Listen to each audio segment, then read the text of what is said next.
Hello, hello, and welcome on this good morning to the final chapter of Undead Unluck.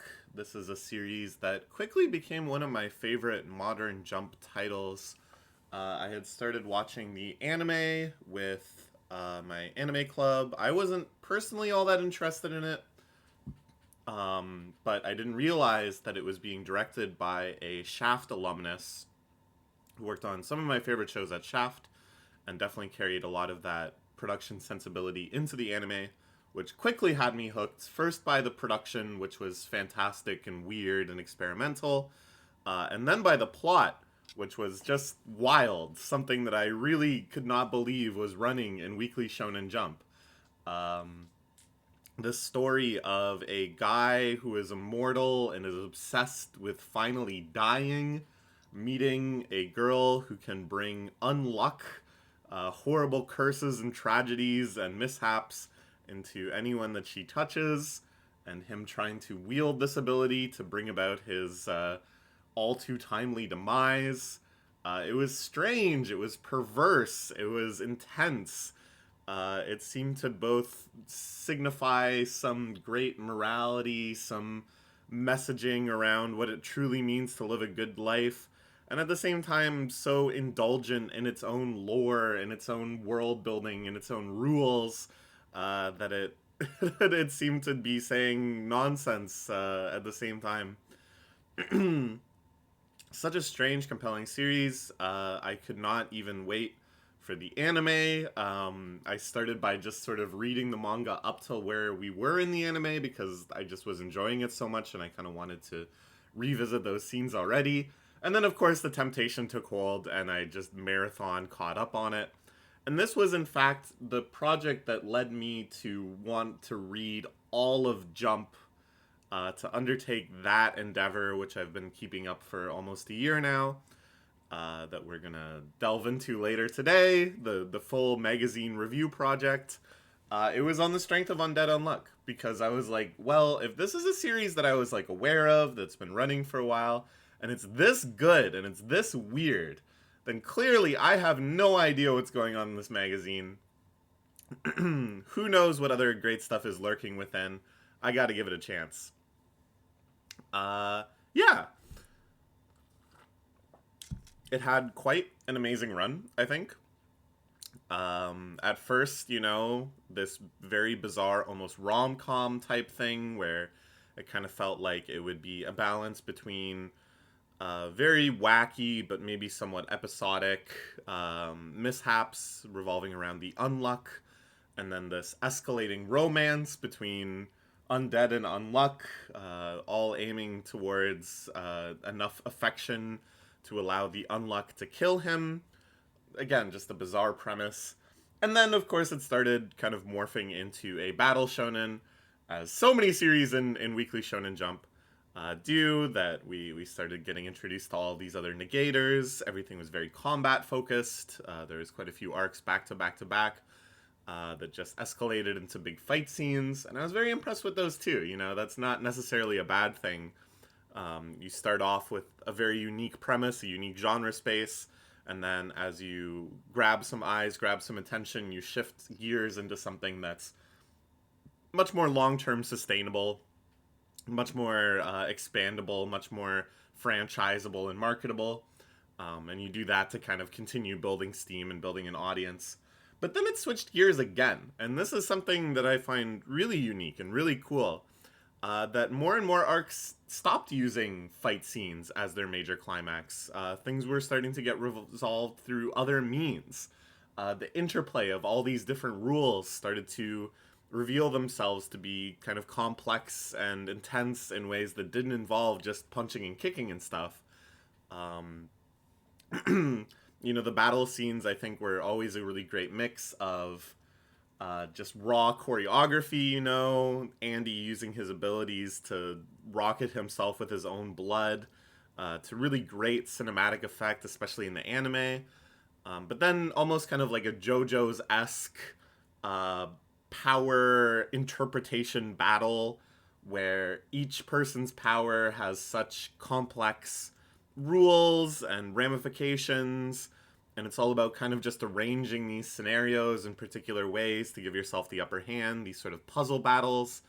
And what's amazing to me is, at the halfway point or thereabouts, when Andy largely disappears from the story, they retained that feeling of the kind of the puzzle battles of really needing to use all of the negation abilities in such complex, schemes and such.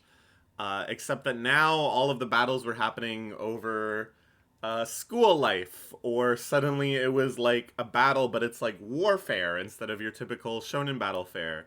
Or it's about making a manga, or it's about a fashion show. The genres kept shifting. The types of climaxes kept changing. It was really fascinating, and I'm kind of both amazed that they were able to pull this off, and also unsurprised that this is where the series' popularity started plateauing, I think, kind of wavering, which led to this very untimely death of the series. I think this is still, in many ways, kind of the major disappointment of the series, and this is also very typical for Jump series that you have a great run, you go for years and years and years, and then despite all of the goodwill and popularity one would expect you've accumulated, you are told in no uncertain terms, hey, you gotta wrap it up by end date. And all of your plans get compressed and shoved forward, and then you're on the speed run. And you can say, yeah, well, we can never know absolutely for certain what the mangaka's intention is. Maybe this is just kind of how they wanted to present it. Maybe on their end they got tired of the series. Maybe. But man, it sure seems like when you set up the fact that there's 12 master rules, you have one big substantial battle with one of the rules, the awesome Shiritori fight that felt like it was something out of like Madoka Box, or Cypher Academy, or some other Niseosen work. And that was so great, and that was so exciting. And then it's like, whoa, we're gonna get like 11 more of these as our lead into the actual final climax. And then it's like, no, actually they're all attacking at once. We're literally calling this the speed run. We're skipping all of these other missions. I don't know. It's disappointing, but at the same time, I was still impressed with what it was. It became so chaotic, so dense with ideas. You could see there was so many things that the author had planned to get probably their own chapters, to get some sort of exposition, maybe a whole arc devoted to some of these things, that instead we just saw in this like rapid fire blitz, panel after panel after panel. That in itself was overwhelming and unique, in a way that I don't think any author would set out to write, and yet here they really kind of wrestled with that challenge into a pretty strange and unique opportunity to tell a story like this. To not just skip things, to not just remove elements, but instead to just be like, oh yeah, and remember the artifacts. Here's the artifacts. Do you remember the heart? Yeah, we never mentioned the heart for like 100 chapters, but guess what? We're going to look for it. We found it. It's in her. Oh, and Andy and Victor are able to split up permanently. And we did memory, and now everybody has their memories back, but then Fugu lost her memory, and it's like, it's just such a barrage. It's so wild. But yeah, I don't know. Let's plunge into the last chapter, I think. I feel like I just have endless things to say about the series in praise. Endless things as well to say, not so much in critique, but just sort of like observations where a manga that is this experimental and this ambitious kind of meets up with some of the restrictions and the challenges of the weekly Shonen Jump format. But I'm hoping as we read the chapter, we'll have opportune to talk about these sort of things, instead of just sitting here on page 1, rambling away. So, it looks like we are having a wedding between Fuku and Andy, which is not too surprising because there was always, like, art and stuff of them in wedding gear. This is a nice double spread here. Our whole gang is here. It looks like, what's his face? Is this guy's name Chen? I believe. Has a baby. Pretty cool. Over here, it looks like, or is this some other kid? No, I think this must be the baby of. Oh, I can't remember anybody's names. You know, Mr. Floats Around on Balls and his wife, I think, also have a kid now. And there's another baby here that's. Whose baby is that? Is this, It's like throwing me off to see them in color. I'm not used to that. There's like the multiple wives of Rip. Where is Rip? He's got to be over here somewhere. Anyways, yeah, the gang is all here for the big wedding.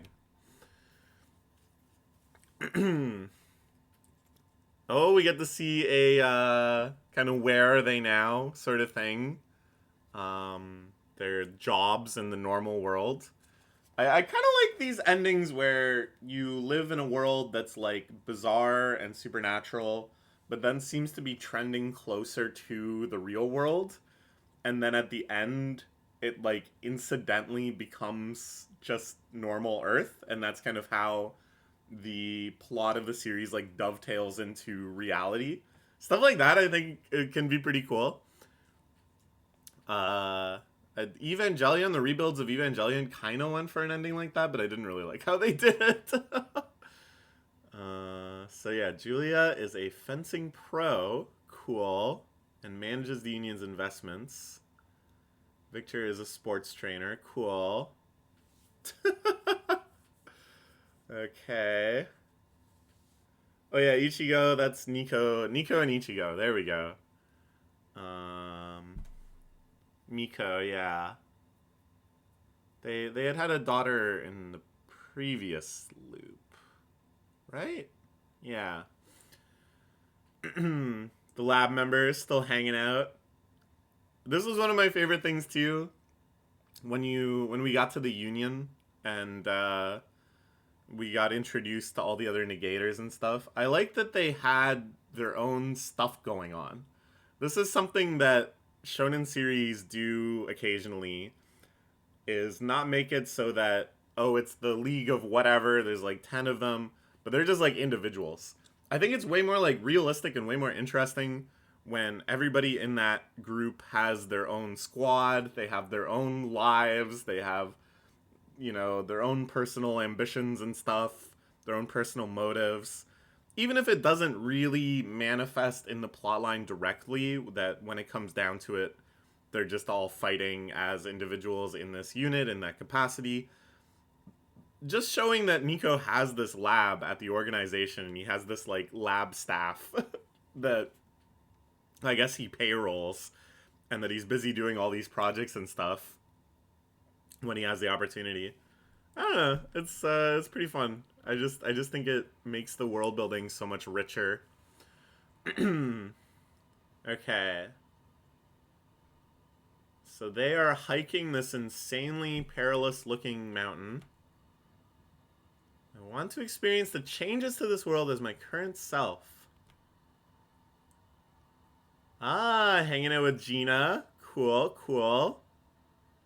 But yeah, I guess it's like really hard for us to reckon with what's changed exactly. Because they do a really good job in this series. This is actually one of my favorite things about this series. That the differences between Earth, our Earth, the real world, and the world of the series are never kind of like told to you explicitly. Because obviously none of the characters would say something like, we have no stars. They don't know what the frick a star is. But you see the characters talk about how sad it is that the moon is alone up there.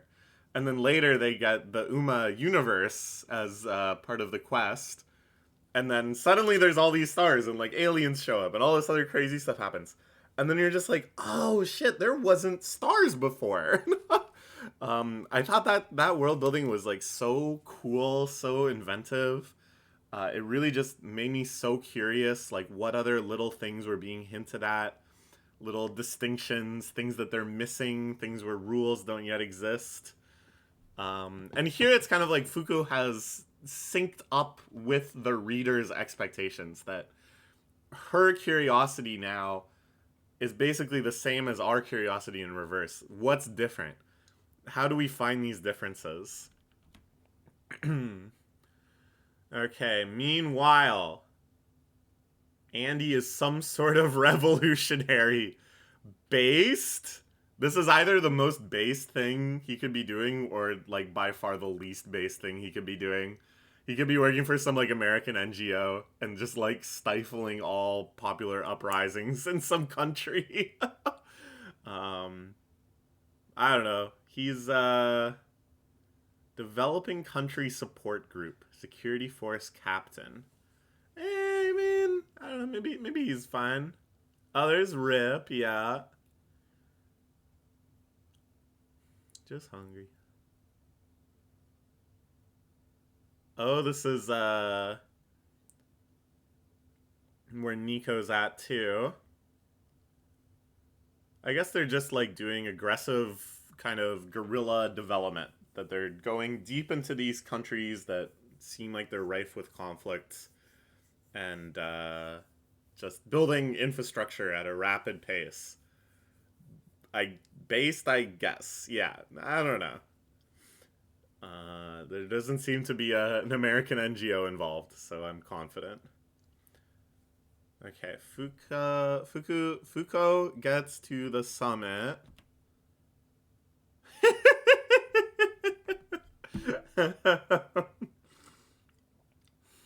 That's good. I like that not only did they forget, but like all of these people that are hanging out with them that presumably are invited and know also forgot. All the girls are pissed. A whole day has passed. We'll never make it in time. Mm-hmm. The hard read.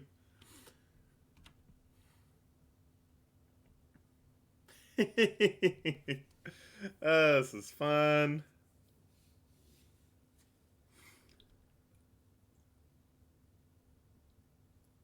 Okay.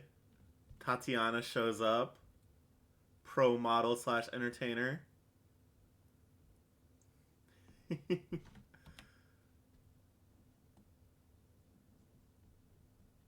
Okay. Meanwhile, I bet Andy is missing his undead powers. This would be trivial if he was still undead. Chop your own legs off, fly over there. What a crazy series.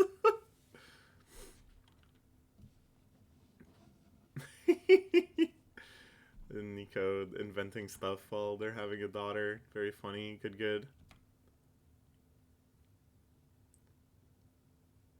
Tella's a music teacher now. Billy's a history teacher. They all became educators. Creed is a drill instructor back in his country. Once again, could be based, could be extremely anti-based. Oh, man. Fun. Haruka, that's unbreakable. Ishin, right? That's like the family line, I guess, right? Ishin, one heart. I don't know why there's shoe stores, but whatever. Tatiana's exclusive cameraman.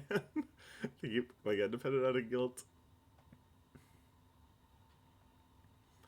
Okay. Track and field athlete.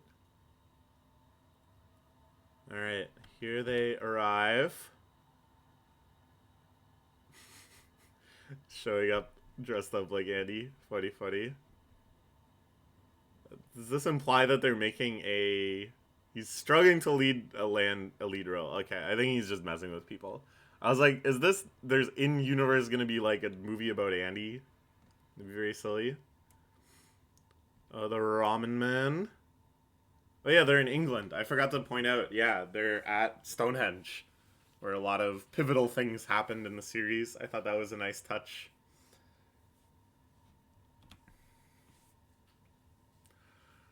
Fang was being so around.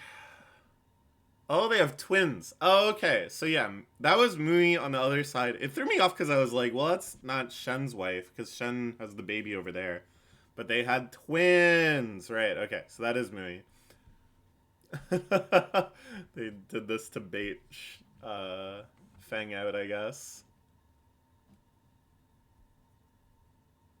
Kung Fu Fitness Gym makes sense. Fang is the leader of Xiaolong Men, a facility to teach children with fairly simple studies of martial arts. With no family, simple studies of martial arts. The text is small. That's nice. Once again, could be based. Hopefully, he's not starting a cult. Sure, sure.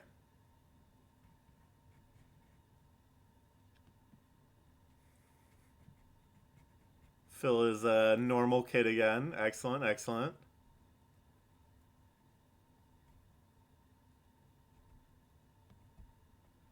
Void is the current boxing heavyweight champion. Sure, sure. Latla is a fortune teller. Wonder if they're still doing their polycule thing, the sisters and Rip.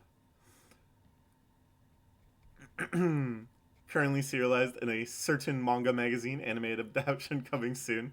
That could be like, I don't know. That could be. Is this Akira Sensei a reference to the author of Kagurabachi or something? I don't know.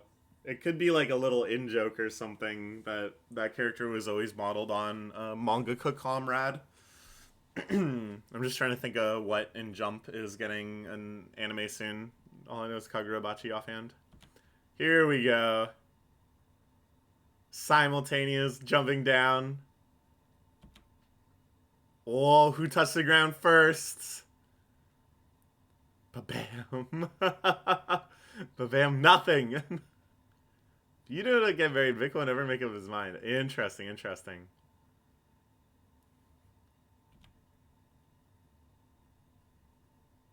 You know, if death do us part, let's always enjoy what this fate of ours has to offer. Alright.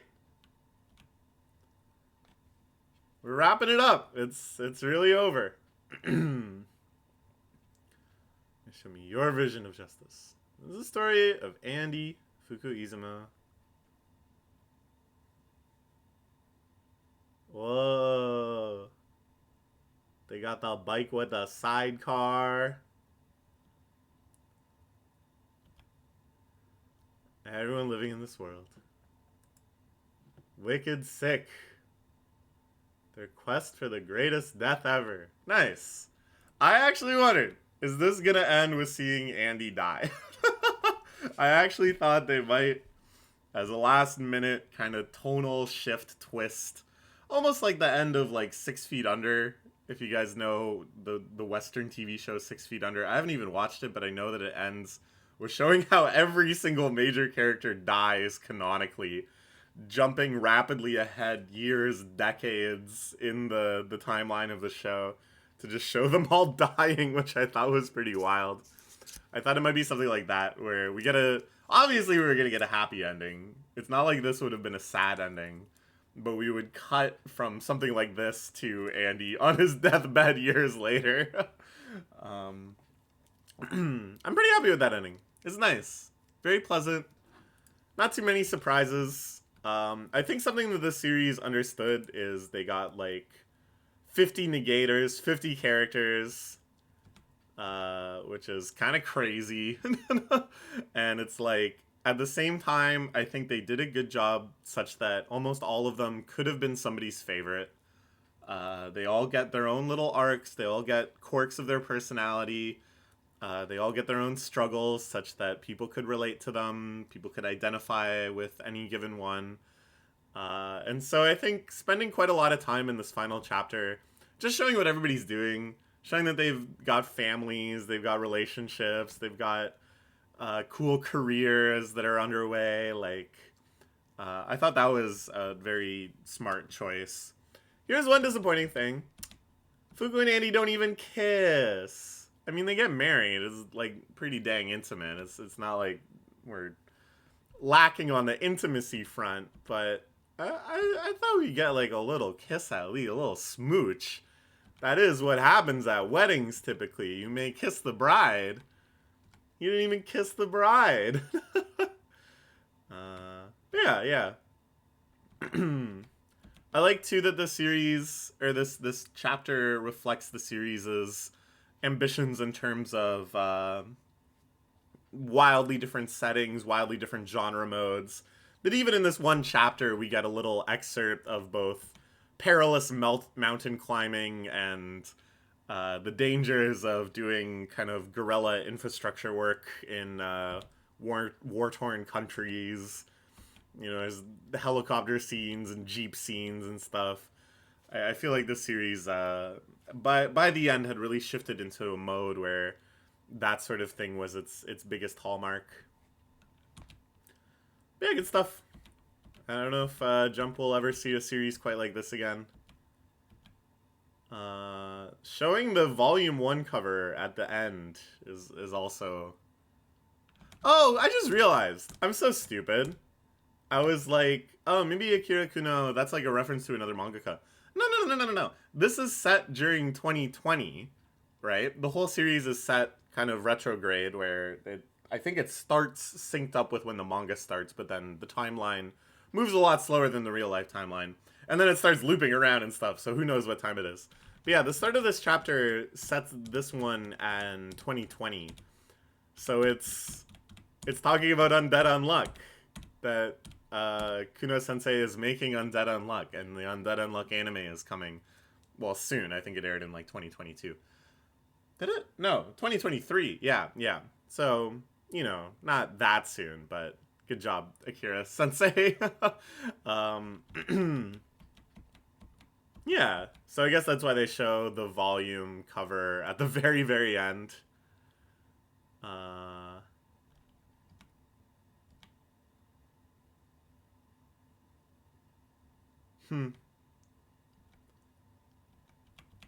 Alright. I don't know. I don't have too much else to say. We'll talk about it even more in the monthly wrap-up video. So if I think of other things, I'll say them then. But yeah, I wish I had unlimited time, you know? I really do. I wish I didn't have to have a stupid job. Because I would have loved to make chapters, or videos about each chapter week by week. With this series as well. I think throughout the whole thing, there's just so much to talk about. So much to praise, so many things I would have enjoyed speculating on were I reading it and recording my reactions week by week. But I'm happy at least that I had time today to record my thoughts on the finale. Okay. Bye-bye.